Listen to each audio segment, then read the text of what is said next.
Welcome.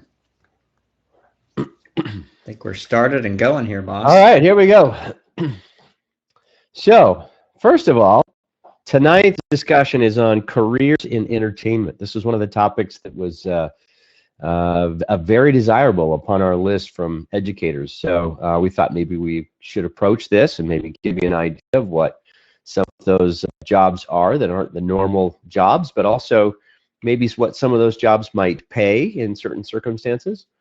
And we'll just kind of go from there. So, anything you want to add to that? How it's an easy path to getting rich quick scheme. Oh wait, geez. no, that's a different industry. No. I don't think so. So if you have any questions as we go forward through this broadcast, just feel free to throw them out into the chat, and we'll mark them as questions, and we'll either circle back to them or we'll catch them as we go. So let's go ahead and start with the presentation. Careers in entertainment. There is more than just being a movie star, right? Everybody always notices that the first big item that you have in the film industry is how to be a movie star. I want to be a movie star. I want to be in front of the camera. I want to be famous. That's what a lot of students want. And that was your first goal, Fletch, in the industry. Yes, absolutely. I just want to be famous. What they don't kind of grasp is, number one, how terrible fame really is. It's very much a double-edged sword. But also, the likelihood of making it as a movie star is probably the most difficult of all jobs. It's a hard one. It's a lottery. It's very much a lottery. And for those of you in Vegas, you might as well just go down and put your money on number 9 and spin the wheel. So we wanted to try and avoid talking about some of the more obvious careers and really kind of focus on some of those careers or that people just don't even know exists, or maybe they're just not completely familiar with. So let's go back to our little presentation, and we're going to go to on-set jobs. So these are the jobs of all the people when you're watching a movie that kind of scroll up at the end of a movie, and everybody's most people yawn, and all filmmakers are glued to their seats trying to see who did this or who did that, or maybe even looking for themselves in the credits. But, I mean, these are the obvious jobs. And so we're going to cover some of these really quickly. Now, in the website, we track a handful of different jobs. And they really are probably the most prominent jobs on a movie, which is the writer, the producer, the director, the cinematographer, the editor, and, of course, the actors. And these are the ones that we track through our system right now. But there are so many more, and we all kind of know what those jobs are. Are there any questions about any of these particular positions that you might want to know more about? So just put them in the comments there, and I'll circle back and we'll kind of talk about these. But otherwise, I'm going to skip these because I think most people know what these are. But I'm going to jump to another list here. Excuse me, I've been a little under the weather for the last week, so if I'm coughing, please forgive me. So these are additional on-set jobs. So there are so many more than this list. This is a tiny, tiny drop in the bucket. Yeah, and I think this list that we've got here on the screen is taken from many different departments. So you've got several different departments on set. You've got sound, wardrobe, makeup and hair, lighting, camera, production, props. What am I missing, Fletch? Props. Yeah. Art department. Greens. And so you have all those jobs. I mean, it's literally an army. I was surprised when I was working on Minority Report, we had a crew. I think our crew list was about 300. So there are a lot of jobs, and they all sort of fall in those departments. But we wanted to focus on a few that you may not be aware of. So we're going to start off with a production manager, and this is really just a hands-on. He does a lot of this person will do a lot of the jobs that a producer does. And they kind of really manage the office and that sort of thing. And they're the ones that are really sort of responsible. I mean, there is a line producer, which is above the production manager, but the production manager really is the one that's keeping the budget on task, the one that's keeping the, hiring the crew, bringing the crew on, setting the salaries, and liaising with the line producer and the accountant, and really sort of like its title says, is really managing the production and kind of keeping everything rolling. You have an office coordinator. This is the person who just makes sure that in the office everything is working smoothly inside the office. Everybody's moving here and there. They'll handle a lot of the flights or the travel and that sort of stuff. Mm-hmm. Production coordinators. It's a big job. It's a big job. Well-oiled machine. A bad boy or grip. Some people have seen these on a movie credit list and don't quite know what they are. And really, to break it down for you, both of these kind of land in the lighting department underneath the gaffer. So there's two kinds of lighting on a movie set. There's grip lighting and there's electrical lighting. And the grip light has a person in charge of all the grips. So if you'll notice on a movie crew list, you'll see, a gaffer, and then you'll see a key grip, and then a whole bunch of grips. Like you'll have, on a big movie, you might have 20 or 30 grips. And these people really fall underneath the key grip. The key grip is the person who's in charge of all the grips. Now on the other electrical lighting side of things, you have the best boy. So the best boy then is in charge of all the electricians, which are handling all of the lights that actually have power running to them. So that's, in case you're wondering, that's that particular job.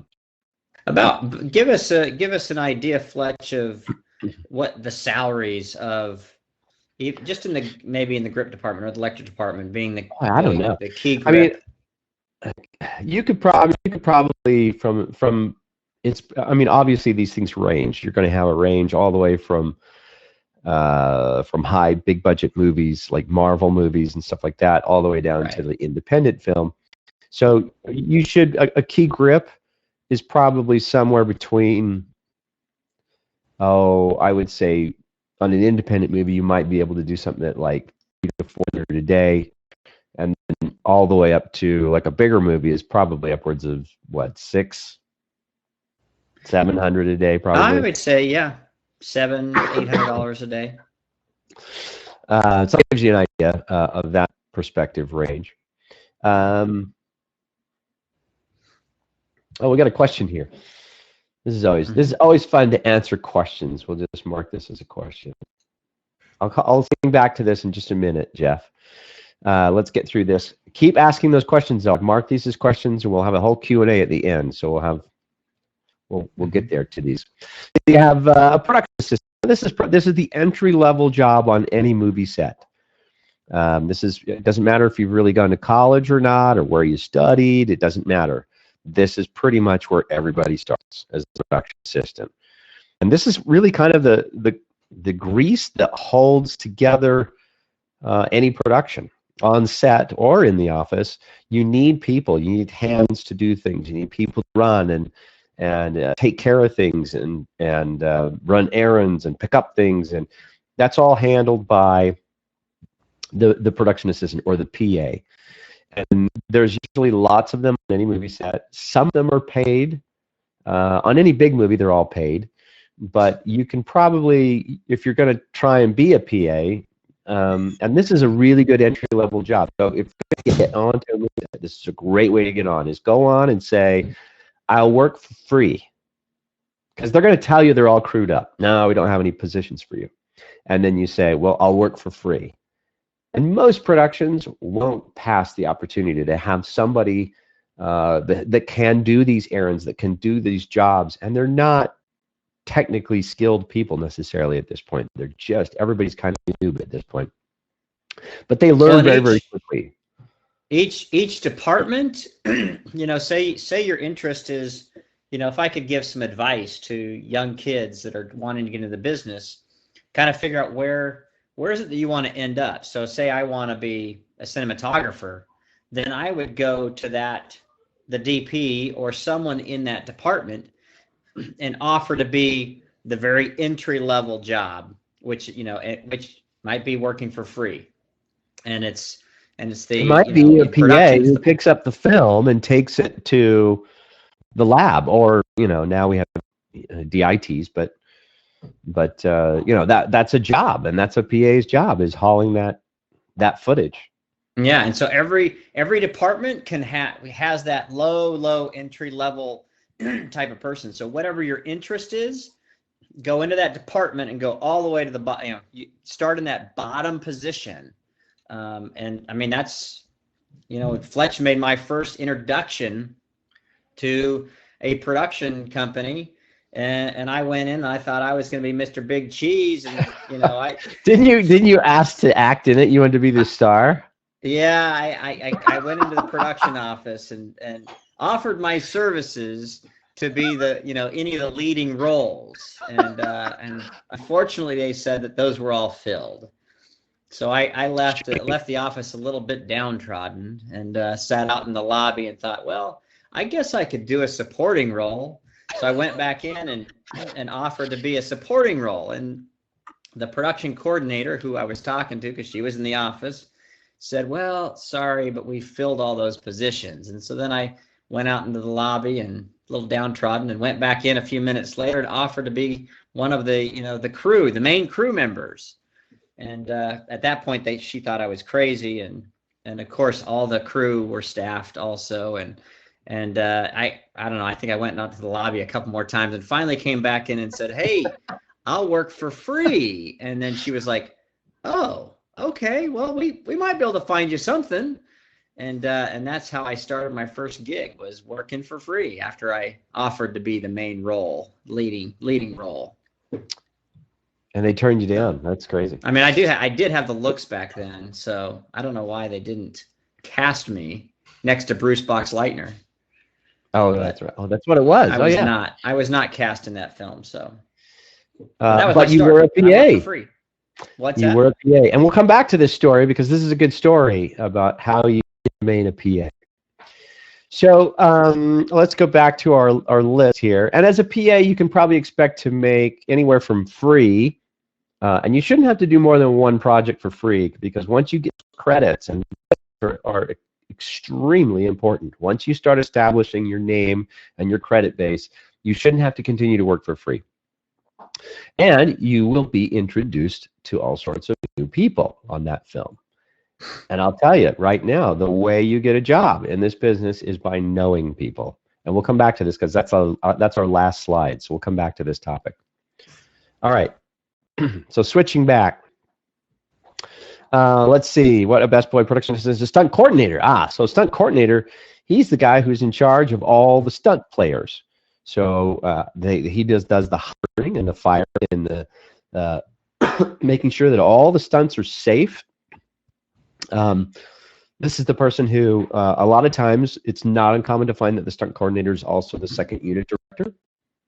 They usually have a very good grasp of visuals and how to make things safe and how to shoot fight sequences to make them look real and all that kind of stuff.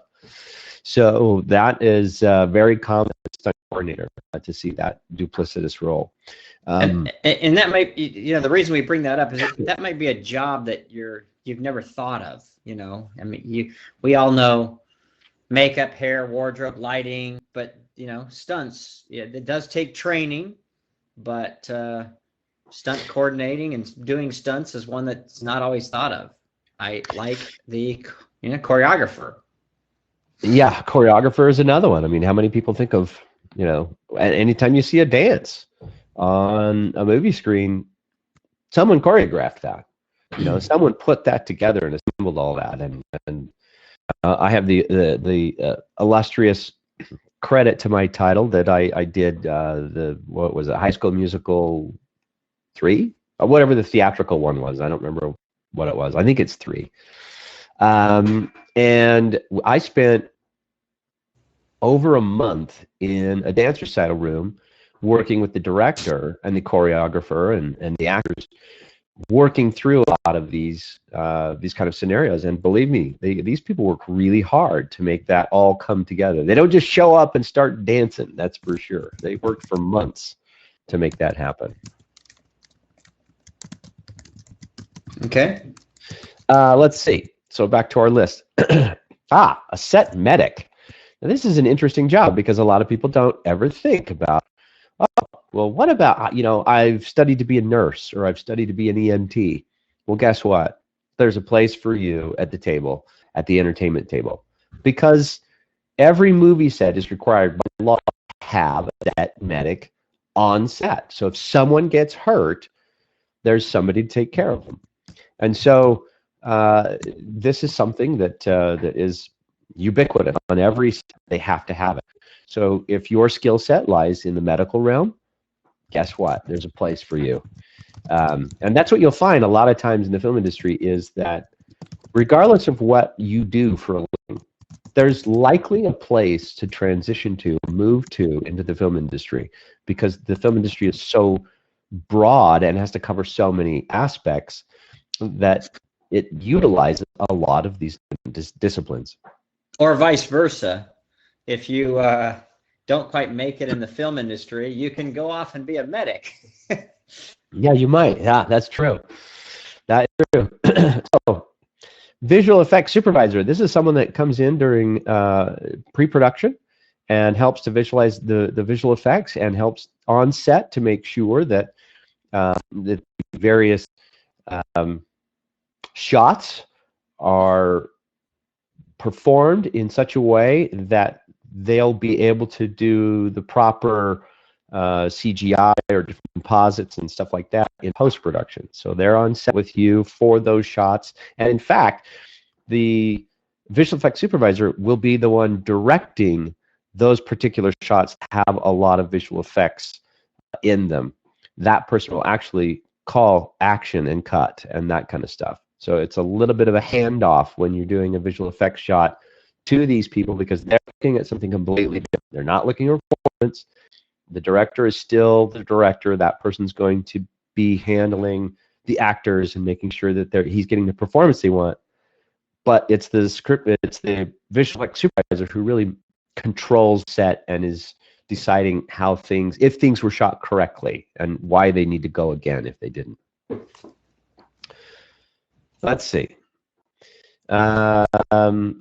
How about a production accountant? So if you're an accountant, a person who handles payroll or those kinds of things, there is definitely a role for you in the movie business, because any big movie has lots of accountants who are monitoring where all the money is going, making sure that everybody gets paid on time and taxes are done correctly, and that the studio knows where all the money is going, so no one's playing with funny money.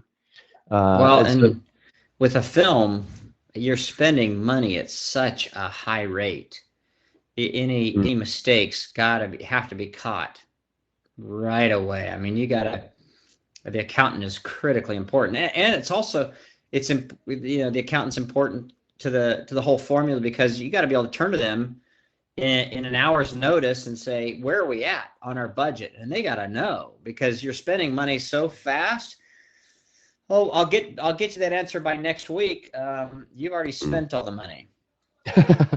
That's not going to work. Yeah, I always found that making friends with the accounting department was my #1 priority on any movie, because they're the people who pay you, and you want to be friends with those kind of people. You know what I mean? They can make your life miserable, or they can be your friend. And I always found that having friends in the accounting department was always a good thing. A caterer, again, someone who, if you like food or if you like making food, caterers make pretty decent money on movies, because every movie is catered. At some point, there will be a food truck that will pull up, and everyone goes out and gets lunch from the food truck, or it might be set up for them at a table that they can go down and pick what they want. But every movie is catered. And there's good reason for that. They've done lots of studies about letting people go and then expecting them to come back and having an effective workday after lunch. And what happens is when you let people go, they don't always come back on time. They might get in car accidents. They might get stuck in traffic. All sorts of things might happen to them. And it's just much more cost effective when you know you're spending all that money every day, and it's a lot of money. It's so much more cost effective to just plunk down some money, keep everybody there in a single place, and then when you're done with lunch, you can just say, okay, we're back. And that might have been 30 minutes. You could have a 30-minute lunch and you're back. And everybody's back at once, and we're all ready to go, and you don't have to worry about, props is somebody stuck in want to order a dessert like Fletch always does, Gotta have a What's dessert. That? Desserts, yes, yeah, you get dessert too. I love it. It takes an extra 20 minutes to get that That's lava. Okay. That's all right. Dessert is worth an extra 20 minutes. Okay, so that's the caterer. A second. I always this is always kind of a funny job title. The second is part of the production team, starting with the first assistant director. So the first assistant director is kind of the sheriff in town. He really monitors the set and makes sure that the set is running smoothly, and you're getting all your days and you're getting all the shots that you need for those days. And they're also the ones that prepare the schedule, the shooting schedule in pre-production. But they have a whole bunch of teams under them. And PAs fall under them at the very, very bottom. But right below the first assistant director is, of course, Chet. The second assistant director. It's complicated. The first assistant and then the second assistant. And then oddly enough, and it's different in England, but oddly enough in the United States, I don't know why they did this, but it's called the second. So this person obviously didn't like coming third. So they called him third is just a loser to the second. The second. And really, you'll find the second doing the call sheets and things like that during the day. You'll find them helping out with the background action with extras and that sort of thing. They're also overall the PAs. So that's what a second, which is interesting. But there are so many more that we could go on and on and on for hours, but we just don't have time. So if you have a particular on-set title that you want us to go into, write it down in the questions. We'll come back to it. So moving on now to the studio, the uncredited people. These are all the people who you didn't see in the credit list. And this was Chet for a long time, for many years at DreamWorks. Why don't you do the studio stuff, Chet? Sure. So on the studio level, there's a lot going on behind the scenes. I mean, you've got everything that supports the actual making of the film before the film is made and after. And so it's and also it's a support team while the film is going on. So the first item was development. So there's a whole team, crew of people, which is the development team, and they have to feed the pipeline. The Hollywood pipeline is once a film's in production, a studio might put out 3 to 7 films a year, and so there's to every film that comes out in the theater, there's probably 20 or 30 that are just in the pipeline in development. And so that development team on the studio side, it's called the feature development team, with TVs and commercials and all that kind of stuff. There's different aspects of it, but in the feature world, there's a feature development group, and they are just, and the jobs that are available over there are all, president and to executive VPs to VPs to creative executives to junior creative executives to PAs and down to the mailroom. And so those jobs, they're all creative jobs coming in with figuring out exactly what is going to be the next film. And it's kind of a fun, environment of, in the studio system, which we're going to talk about here in a second, there's agents and managers, but on the studio level side, you're coordinating and building relationships with all those different networking with all those different people to find the next piece of material, which would be a script or a book or manuscript that is going to be developed into the next movie. And so there's a whole group of jobs that just go with that in creating the pipeline. After development, you've got operations, and that's more of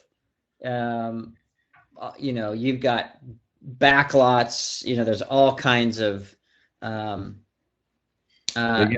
that are there. Is that what you're talking about, Fletch? There with set operations? Just operations in general for a studio. So you've got the fire departments that sit on the lot. You've got construction departments and lumber yards, property and greens, and all these other departments that you have to make sure they all come together for any movie. Yeah, and there's hundreds of jobs there. Marketing, which really dives into the distribution element. So once the film is done, there's a whole marketing team that is armed to get the film out and for it to be successful. You can have a great film, but if there's no marketing to it, then nobody knows about it and nobody goes to see it. And so, on a studio level, there's a few hundred in the marketing team in distribution, because you've got guys that are creating the posters, and what's interesting about it is there's that feature development team, the development team that we talked about originally. All of the stuff is feeding to that team from production. If it's on set dailies are coming in, that feature development team is looking at the dailies, and if they find that there are issues with the director, they'll fly somebody out and go work with that director to make sure they get what they need coming in. They're watching the numbers, so they're working with that production manager and the accountants and really liaising with them. So then afterwards, in the marketing side of it, there's they're coordinating, they're building this. What are the billboards going to look like? How many, theaters are we going to be in? So that you've got a person that's coordinating the billboards. You got a person coordinating the posters. You got a person coordinating the prints. Prints all have to get there, whether they're digital or, film prints, depending on if there's a few theaters or many theaters out there are still showing prints. Those all have to get. There's literally people companies who get hired just to cut the trailers for movies, and that's part of this same team. Absolutely, trailers. There's a whole team that is in charge of doing screenings, and they'll do hundreds of screenings around the country for a single movie that's coming out, just to build word of mouth. And so there are free screenings for people to go, and they're happening all over the country in every city. and I at one point I was working with that team, setting up, making those appointments and making those, setting up those screenings. And then there's somebody out standing in line that's trying to get people to come and see that movie, and so on the marketing side, hundreds of jobs that are pretty exciting and creative. Yeah, they are good jobs.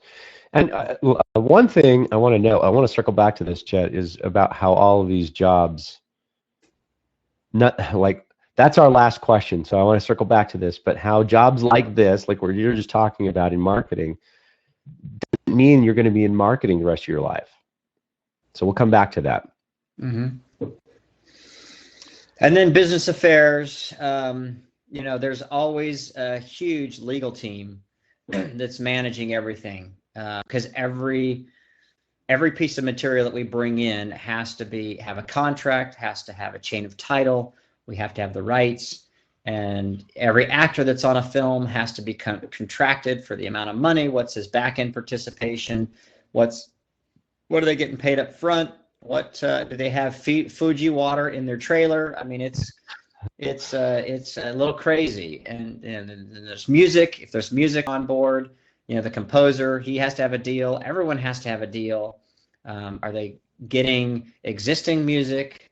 They're getting the rights for those those things. There's contracts with the distributors and the exhibitors. What's the split going to be? If you're Star Wars, you can demand a 0 to 100% split, which means the first week the theater gets 0, they get the popcorn sales, and Disney gets 100% of the box office. And that may go on for a couple of weeks. And then week 3, it goes to a 5%, 95% split, and down, My Big Fat Greek Wedding. Just Marvel and Star Wars are probably the only two that could probably pull that off.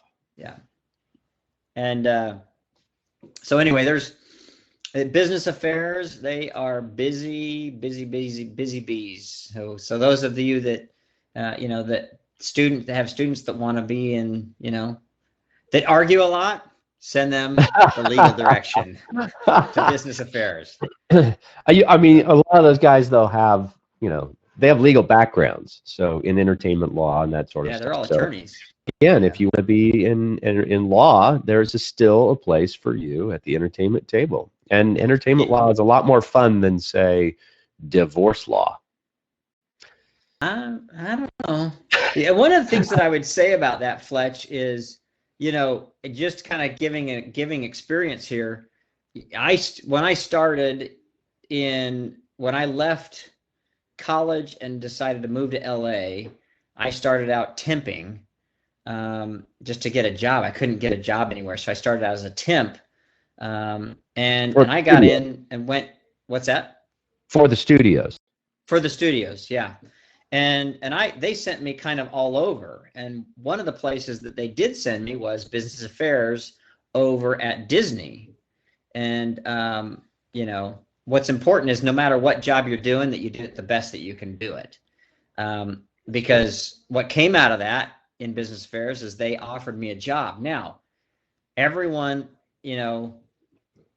there's something that, if there's one principle that I could teach, young students out there, is figure out kind of where you want to end up, right? So I mentioned this a little bit, if you want to be a cinematographer, wherever you can get a job, first of all, get a job, because that starts to build those relationships and that networking. But if you do have a choice to get a job in the production department as a production assistant or in the camera department as a production assistant, decide where you want to be and target the bottom of that rung. So I tell this story because I was offered a job to work in business affairs at Disney because I went over, I worked hard, and they liked me, they liked the work ethic, and they wanted to hire me. And that was, I had to kind of analyze it and go, okay, well, I'm young in my career. I don't have a lot of responsibilities at home or that kind of stuff. So now is the time to make the decision. And so I chose to turn that job down, because once you sort of start on the rung of a ladder, I would start to climb that ladder in, business affairs. And I'm not an attorney. I don't have a law degree. So I didn't really have that far to go. And so I decided not to take that job and to continue to do bottom entry-level jobs until I sort of got that one that was kind of on the right path, and then I started to go up. So I think that's an interesting concept in getting jobs in the business. Kind of figure out where you want to be and then target the bottom. As a department, yeah. Yes. Right. Right. Okay, on to our next slide. Agencies. So there's a whole people often don't think about, other than to say, oh, well, it's his agent. It's his agent or his manager. I mean, maybe those are the two things that people think about in those two respects. But it's a lot more than that. It's a lot more than that. I mean, the agencies and managers really are the ones that are pushing the talent out to the studios. And not there's just a ton of jobs. Now, there's a ton of jobs, but it's not just the talent, because what happens is so there's a handful of really big agencies. Like William Morris is a big agency, CAA is a big agency. Endeavor was bought, so I don't know where they emerged. It's William Morris Endeavor. Yeah, oh, so it's they William kind of Morris. merged Okay. that. So what they do is they manage people like Tom Cruise and Nicole Kidman or Tom Hanks or someone like that. Yeah. And those people have their own production companies, so they have projects that they want to be doing. So what they do is they say, well, we also represent this person and this person and this person and this director and this writer. And pretty soon, a big agency can cobble together a really great package for the studio. So it's not just a talent agency. These people create content. They put teams together that are almost unstoppable. So now what happens is they go out to the studios and say, hey, we've got the next Tom Cruise movie. Here it is. And it's got this director attached to it, and it's got this writer attached to it, and this composer, and these other actors. Do you want it? And all the studios start falling all over themselves to see what it is the CA has. And oftentimes with projects like that, they get bought almost instantly, because you can't pass on the next Tom Cruise movie or the next Tom Hanks movie or the next Chris Pratt movie or whatever it might be. And so there's a lot of power and control that comes out of these talent agencies that most people in the business don't fully comprehend. So they want to be on set where they think the action is taking place. And there's two kinds of movie makers. There's filmmakers who are on set and the journeyman taking, calling action and cut and capturing the image. But there's the other set of people are called, what I call, these are the deal makers. These are the people who get the movies made. One group makes the movies, but the other group actually gets the movies made. And talent agencies are a major component in this respect. And the term for that is packaging. That, man, they package together a project and it goes. Because they have these big agencies, they're able to pull together the team that is attractive to a studio. But adding to that, there's so agencies. It's important to understand there are different types of agents and agencies. So the ones that Fletch just listed off, those really are the big ones that are representing actors, writers, directors. Those are kind of the three big agencies and that represent the talent. But then you have agencies that are representing cinematographers, agencies that are representing above the line and below the line. So it just they don't there are no agents that represent PAs, but I might start one. But there's but they represent production designers, art directors, and so their job is to get these people work, because every job they get, someone a job, they get 10%. So the agent gets 10% of the gig that he gets. The manager gets 10%, and the entertainment attorney gets 5%. So 25% of that guy's salary is going to his representation. And so anyway, agencies are pretty cool to work for. And now, if you have a bit more of a legal background, agencies are the place to be. Because they're the ones that are cutting the deals. A lot of attorneys, a lot of people will take entertainment law and then go become an agent or a manager. Obviously, if you've studied entertainment law, you could become a lawyer, but entertainment lawyer. But a lot of the agents and managers have that background of a legal background. And so for those people a lot of people will have an entertainment attorney who actually ends up doing all their deals as well, and they just pay them less. They pay them the 5%, and they don't have to pay the extra 20% to the talent agency. But that talent agency is out there marketing and shopping and very valuable, worth every penny. Yeah, and so in that hierarchy of the agency, you have the executives, and then you have assistants. You have junior executives and assistants. all the way down to the mailroom. And you might, the is the mailroom, where you start in the mailroom and you're delivering the mail. And guess what? While you're delivering the mail, you get to know all the other assistants and all the other agents as you're taking their mail and dropping it off. And you're the first one to find out that there's a job opening on so-and-so's desk as an assistant because you're in the mailroom. Yep. And it's a great place to be, to network. I mean, my route was the studio route, but the agency route is a good one because everyone is coming to the agents for material, right? So that feature side, that the studio side is coming to the agent. So you get to know all those people. It's a great place to network. Did Scott Rudin come from the agency side? I think he did, didn't he? Those kinds of people becoming huge producers. He became, yeah, he's a huge producer. I'm not sure if he was on the agency side. I'm not sure. I don't know that for a fact, but it wouldn't surprise me a bit if people like him come from that place where they already have so many deals, you know, packaging different actors and stuff, and then they just, I'm going to produce this one, and then suddenly they're producers. And Scott Rudin is one of the biggest, most prolific producers in the business.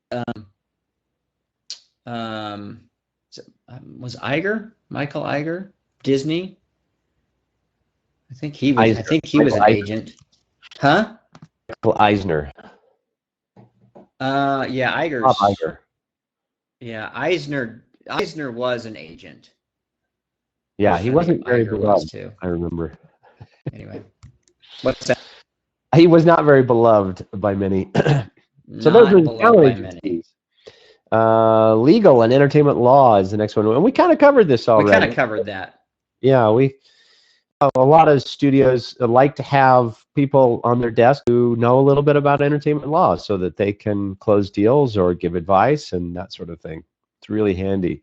If there's anything in education, you know, students are trying to figure out. Oh, I just want to have a solid background. Law is a great. I mean, I can't tell you how many contracts I've done. I mean, I bet I would have my law degree if the number of contracts that I've done and written, and I haven't written them from scratch, but you know, modified and deals that have been made. Dude, I'd be a good lawyer. That would be handy. I wouldn't like it, but I'd be a good one. All right, moving on. Post-production. So this is after the lights go out and the cameras turn off, and suddenly we're all back into dark black rooms watching the film come together. There's a whole litany of new jobs that appear, and oftentimes these don't appear in post-production credits or in the credits at the end of a movie either. Usually they do, but a lot of these people will get dropped off because they just forget about them, or it wasn't important, or they're just part of the actual production crew. And now, you know, but this involves people like colorists. So nowadays, we color every movie. I don't know if most people know that, but in the olden days when we used to shoot film, your director of photography would be called what's a negative shooter, which means that they would put certain filters over the lens, or they should light just a specific way, and they would match every exposure and the color on every shot in camera. It was all planned out. Those kind of DPs are extremely rare now. In fact, I don't even know that more than probably a dozen exist that can actually shoot negative, and you don't have to color it. So nowadays we shoot all digital, and we shoot with any profiles, and so it looks like mud when you're shooting it, but then you pull it into a post-production facility, and a colorist then goes in and pulls out all the color and gives you the color that you want, that you didn't achieve on set. So it's done a little bit differently. It's done in post-production now than it was, you know, I would say, what, 20 years ago? Yeah, probably 20 years ago. You had to be a negative shooter, but now not so much. But there's so many in post-production. Foley, you have sound, you have sound mixers, you've got sound designers, sound editors. Sound editors, you've got Foley artists, you've got voiceover artists, you have sound effects designers. I mean, the list goes on and on and on in post-production on your film. Visual effects, that's when visual effects really starts to pull together their teams and to build models and to all that other kind of stuff. That's all done in You've got loopers. Have you ever seen a looping team work? Where it's just a group of about 10 people, and they're doing all the crowd voices and all the right walking past the microphone, and man, they're an art form, and they get paid well. I had a friend that it would surprise me a bit, part of one of those teams, and they get, they're SAG actors, and they get residuals on every. I mean, these guys they're getting check after check after check, and all they were doing was the crowd in the background. And they're like, geez, give me that job. Right. It's the Seinfeld episode when he's signing all those checks that are like for a penny, and his hand's all cramped up. Kramer's hands is cramped up. That's what they do, man. So anyway. So post-production is just, there's a ton of jobs in post-production, hundreds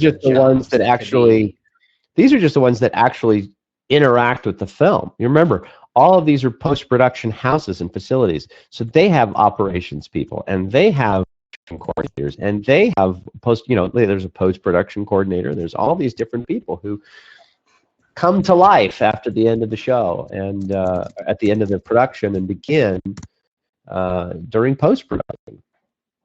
So this is completely huge. There's so many jobs, I can't even begin to touch any of them. Moving on to our last, before we go to the Q&A, this is our last slide. How do you get those jobs? Where do you start? Where you start does not mean that is where you will end up. That's an important aspect of this to understand. So when we talk about getting in as a PA, we don't expect you to spend your life on errands and picking up donuts and coffee for people. That's not what you got into this business for. But you need a large degree of patience in this business. If I could tell a student anything, I would say, I hear this all the time. Kids will graduate and they say, I'm going to go to Los Angeles. I'm going to give it everything I've got for 2 years. And if I can't make it, I'll go home. And I always tell them, stay home. Just stay home. It's way easier. You're going to go out there, you're going to have your heart stomped and your dreams shattered, and you're going to come back broken and miserable because you only have it 2 years. The odds on you actually going out there and making it in 2 years, pretty darn small. Like I can't give you the actual odds, but it's very small. Now, if you tell me I'm going out there and I'm not coming back until I make it, now you have me. Now you have what it takes to make it in this business. And 20 years later, and you still haven't made it, and you're still digging in, and you're still trying, and you're still swinging, welcome to the entertainment industry. Because that's really what it is. It's constantly trying to push yourself further and further. There's some people that can market their progress pretty easily, and they can chart it. I think Brigham Taylor is one of those that, started on someone's desk as an assistant and proved himself, and he stepped up, and he stepped up. At Disney. At Disney, yeah, and he just kept stepping, and after numerous years, it wasn't 2. After a dozen years, he was probably at where he wanted to be, or where he felt like he could be good at his job. Mm-hmm. And now 18 years later or so, 18 or 19 years later, he's one of their top producers and is producing feature films. I mean, his first one was The Jungle Book that Disney did. I think his last one was Christopher Robin that was just in theaters, and now he's working on what is it, Lady and the Tramp, I think. So, yeah. But it took him 20 years to get there, and I think that's really, really important. If you want to be a director, it might take 40 years. If you want to be an actor, it may... Look, Steve Carell is a good example. Steve Carell went out to Hollywood. He tried to make it for many, many, many years and couldn't make a dent. And then he does one little show, and suddenly it's huge, and everybody wants a piece of him. And this happens all the time. So you can't give up after 2 years and walk away and say, well, I didn't make it. I just wasn't good enough. Well, you weren't good enough because you keep trying. This is a really difficult business. It's probably one of the most competitive businesses in the world. Yeah, and that's what I was going to add to that, is that it is one of the most competitive businesses in the world, yet the point of this whole discussion is that there are hundreds and hundreds and hundreds of jobs in different areas of focus. And so you just have to figure out, what are your passions? What do you love doing? What are you good at? And where do you want to be? And then you just start to target it at the bottom level, right? And you go in and you get any way to get in. And it may not be in the place, like I said before, where exactly where you want to be, but get the nose of the camel in the tent of the sandstorm. And then once your nose is in there, then you can start to move around, and you can get all the way in the tent, and then you can shift. I think it's important. The other piece of advice, which I've given a little bit earlier today, but is once you get in, really look at your focus of where you want to be and get to that bottom level as soon as you can. So I may enter in, say I want to be in feature development, but I just can't get into feature development. I may enter in distribution somewhere at the low level free paying job, but then I'm going to look for every opportunity to get over, cross the rungs of whatever you want to call it, the ladders of different departments or whatever, to get where I want to be and start at the bottom there. But once the key is getting in.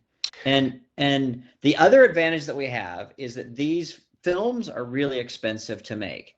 And so everyone is always pinching the dollar. And so if you go in coming out of school and you offer to work for free, you're pretty likely to get in, and this is a whole other discussion.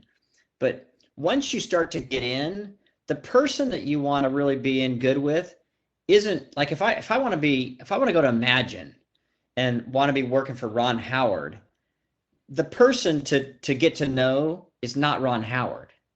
So many students come out of school thinking, if I could just get one meeting with Ron Howard, he's going to see my talent and he'll hire me to be his producer. Well, I got news for you.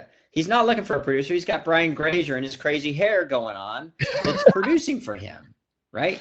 But the person that's the most important at Imagine Entertainment is the person at the front desk that's answering the phones. That's the person for you that's the most important, because that's the person that when, Ron Howard, they say, or somebody in the company says, we need somebody to take the trash out. Hey, you at the front desk, can you find somebody to take the trash out? Well, if you've been working all your months coming out of school trying to get that one meeting with Ron Howard and sending him emails because somehow you got his email from your aunt who knows his brother-in-law, that's the worst way to go. The best way to get in there to take the trash out is through knowing that the lower level rung people, because they're the ones that are willing to network because they want to move up and they don't know. They're like, oh, this kid looks talented. He might be somebody. So I am just answering the front desk phone. And if this kid gets hired somewhere else, I want to make sure I know him and I'm on her in her Rolodex or in her phone. And that's one of the biggest misconceptions I see out there in getting jobs and going after jobs, is that everybody shoots for the top. Have the goal at the top, but work your way at the bottom. Yeah. Spend your time earning your stripes. Yeah. For sure. It's 5 o'clock. We had a couple of questions. One of the questions was questions, so we'll turn it over to sort of a Q&A here.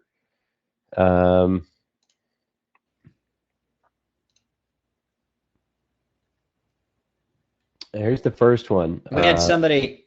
Yeah, there we go. I like that. Look at that. That's kind of cool. My name is Bella.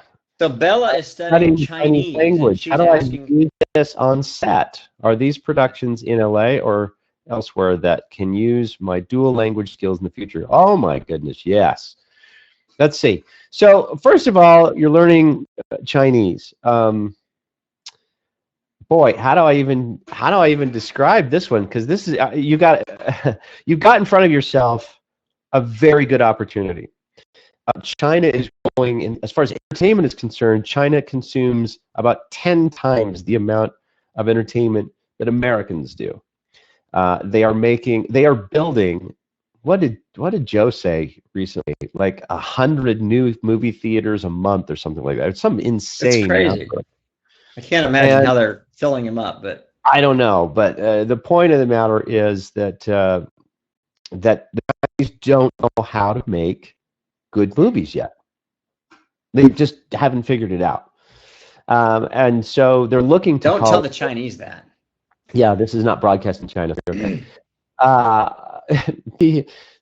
But they're looking for Hollywood to help them with this, and so probably recently you've probably noticed that a lot of the films are being shot, some portions of them anyway, in China. Some of the Mission Impossible films and things like that have been shot in China because China is putting up a lot of money in order to participate in some of these movies.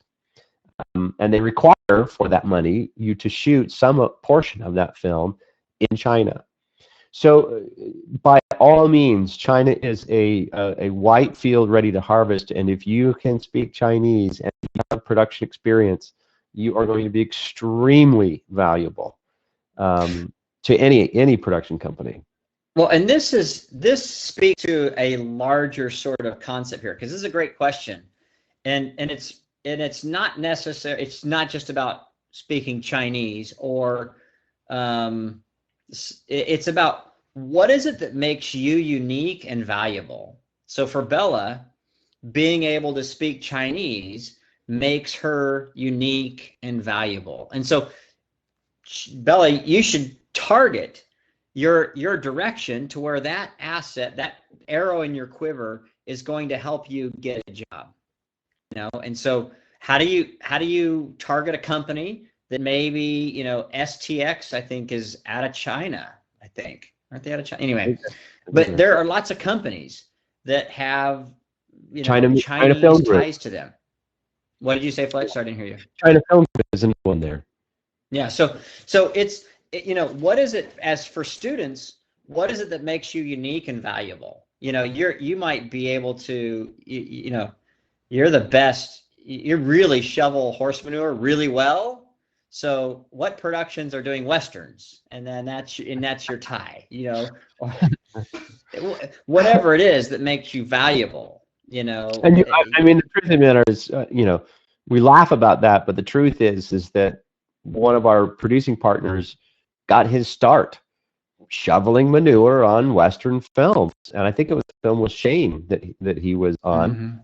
And he eventually became an Oscar-winning producer for Schindler's List, and also produced Jurassic Park. So understand this, and this is the perfect way to end this discussion, that where you start is not where you're going to end up. So don't think, oh, well, all I could get was a job in the mailroom. Well, guess what? Lots of successful filmmakers started with a job in the mailroom. Jeffrey Katzenberg. You would not be the first, and you won't be the last. Now, the trick to making this all work, because it doesn't just happen because you got a job in the mailroom, is your work ethic has to be better and more professional than anybody else. It's got to be 110% every day, because if you miss, all you've got to stop from falling through the gaps and falling back into your chair at home, away from Hollywood, out of the industry, is your personality. So you need to be easy to work with, easygoing, very likable, don't burn bridges, and work as hard as you possibly can. And in time, with that degree of patience that you've got when you go there, in time you will make it. But it takes time, and it takes a lot of effort, and it takes a really winning personality that people just want to be around. and you'll get those jobs. And pretty soon you won't be mailroom. A buddy down the street is a cinematographer, and he needs a new actress in his, student film. And suddenly, who knew? Off you go, you get cast, and somebody recognizes you at a film festival, and it's all over.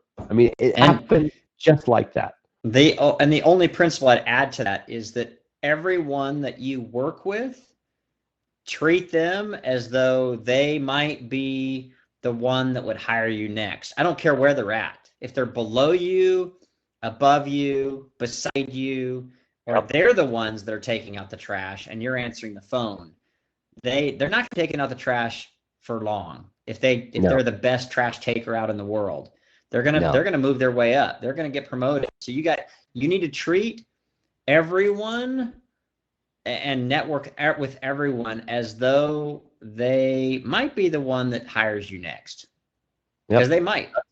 That's what I was told, 30 years ago when I first started. I had a lunch with a filmmaker, very, very one of the most talented producers I ever worked with, and I went to go get the bill for lunch. I had invited him to lunch, so I went to get the bill, and he grabbed it, and he said, "I'm making more than you are right now anyway, and someday you're going to be hiring me rather than me hiring you." And it hasn't happened yet, but you never know. It's only been 25 years, for another 20 before, At least 25. I think it's actually been almost 30, close to 30. Okay, one more question. Unless somebody has more questions, this is going to be our last one. So one more question. This is Jeff. If this webinar is backed up, I would like to share it with my students. Oh, lucky you. We usually publish these, Jeff, just after about 30 minutes after the broadcast. It'll be available in the tutorial section for your students, but also under your profile menu, you'll see a thing called A Night on the Lot. And we like to put these also right there just for giggles. I guess there's no reason to put them under your profile other than we wanted to set them apart and make them more than just tutorials. But that's where those will be. Okay. So without more questions, did you want to add something to that? That's it. That's it. All right, let's wrap then. Hey, thanks everybody. We do these every single month, and you'll continue to be on the mailing list. So join us next time, where we will be talking to Tristan Whitman as a guest speaker next month, and he was a professor of cinematography at USC, one of the probably the most prestigious film school in the world. So he's going to have a lot of great tips and tricks and comments about for your students about cinematography. So thanks y'all for coming out, and we'll catch you on the next one. Good night and good luck.